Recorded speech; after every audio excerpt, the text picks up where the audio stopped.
Hello everybody and welcome back. So this video will be focused on helping those of you who are considering becoming an entrepreneur. Now this will really kind of go into what becoming an entrepreneur even means, and then be looking into potential ways for you to start off thinking about ideas and problems to solve. So we'll be going through each of those step by step, so stay with us. Now, the first thing I really want to stress here is that becoming an entrepreneur is not for everyone. It sometimes is portrayed to be a glamorous life, and it's living the dream. You're living in Silicon Valley and you're making your dreams come true, and by the end of it you'll make a lot of money. And in reality that isn't true for most people out there. So being upfront, I think you really have to sit down and have a talk with yourself and work out whether this is something for you. It is quite an unstructured lifestyle. You have to be someone who is comfortable with taking calculated risks. I'm saying calculated risks, not any risks, but you have to very much be okay with knowing that money will kind of come and go, and it can be quite a difficult journey through and through. So I think it isn't for the faint-hearted at all. Now, saying that, I'm talking about people who are full-time entrepreneurs, so people who have left their jobs and working on their business full-time. Yeah, working for yourself isn't easy.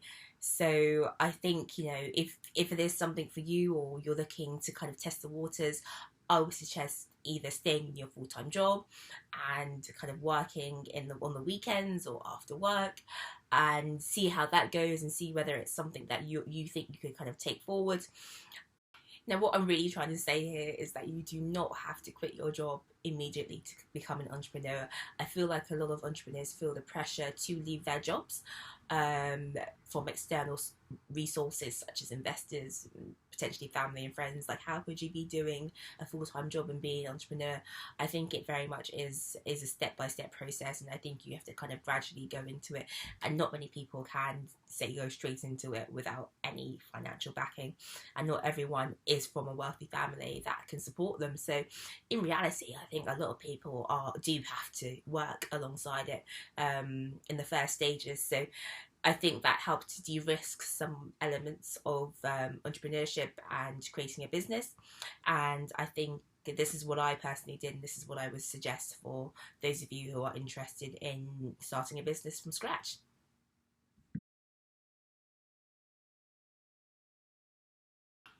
Now, the next thing I kind of want to go into is, people often ask, how do I even become an entrepreneur? It is something which is desirable for me to kind of go into, or it's something which I've seen myself doing eventually, but how do people even come up with these ideas? And that's a good question. So I'm going to kind of talk through a few ways in which you can start off thinking about potential ideas for a business. So my first tip is really to kind of look at industries and specific companies, and really try and figure out, what's their business plan? Where will they be in the next kind of 3 years? What will they require to get there? Do these services exist? And if they do exist, can I make it easier? So essentially what you're doing here is staying ahead of the curve and working out how you could potentially fit into a growing market and make a service which can help someone else's business grow. So this can be done through a variety of means. This can be done through either speaking to people within the industry and working out, where the current trends are going. This can be done through just online research, news articles. A lot of companies do kind of say, their 5-year vision of their plan, and just kind of go from there and do your own research. So the next thing is really to find something that really, really, really frustrates you, and you're always just like, oh, I wish that didn't happen, or I wish that existed for this. Now, I know a lot of people are like, oh yeah, that sounds easier than it actually seems, to come up with an idea for something that really frustrates you. But really and truly, not many people think about turning these ideas into a business. So listen to friends and family and hear what they're saying about, oh, this really annoys me, and potentially think to yourself in a business minded way, oh, I think I could potentially solve that. And yeah, that's a good way to kind of, explore an area where there is a problem and there's a need. Now, I must stress with this one here is that you do have to kind of do your market research and work out whether this is a genuine problem, not just a problem which only affects a few people. So be sure that it isn't just affecting you and there is a proper market there for you to go into. So the next one is taking something which already exists and applying it to a new industry or area. So let's just take the example of, let's just say, wall glue. So you create this really strong, reusable wall glue, which is, you can stick your pictures to the wall, stick frames up to the wall, and it's great. It's the next best thing.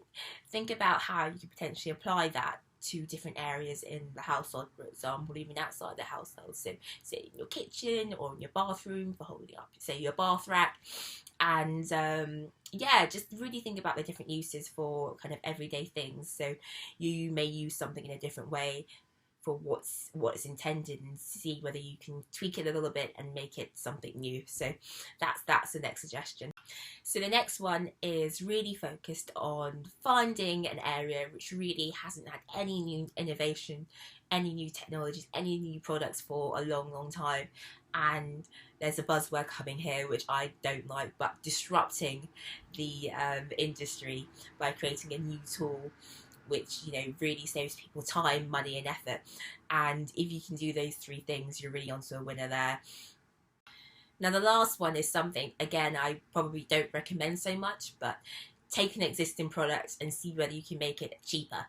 And there is a reason why I don't suggest to do this, and that is because competitors can change their prices or change their formulation for their product or change suppliers easily to bring down the price, and you don't want to be affected by this at all. So I think it's best to stay away from this one unless there is quite a drastic price difference which you think, there's no way that they can do that cheaper than us.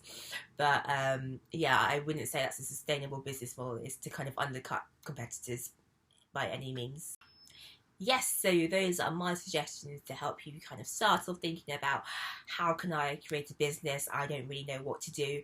Just have a look and think about these suggestions I've given and do your research. And the most important thing, which I always say to people, is talk to people. Go out there, speak to people who are already in business, people who are entrepreneurs themselves, speak to potential investors, and just work out the market. So speak to your customers and speak to your consumers early on, before you even start creating a product or start even making your business plan. Speak to your end users, and that's my number one advice. There's no product unless you can work out whether the buyer actually wants the product. Many people go through the trap of making something and go through the whole process, spending thousands and thousands and thousands of pounds on something which doesn't actually have a need, or there's no actual market for it. And I just don't want you guys to fall into that same trap. So do speak to people early and do your market research, do focus groups, and do surveys. And I'm going to put a few kind of helpful links down in the description bar below to help you out with that. And yeah, I'm happy to also answer any questions you may have, so leave your comments below as well, and don't forget to subscribe. Thank you everyone for watching.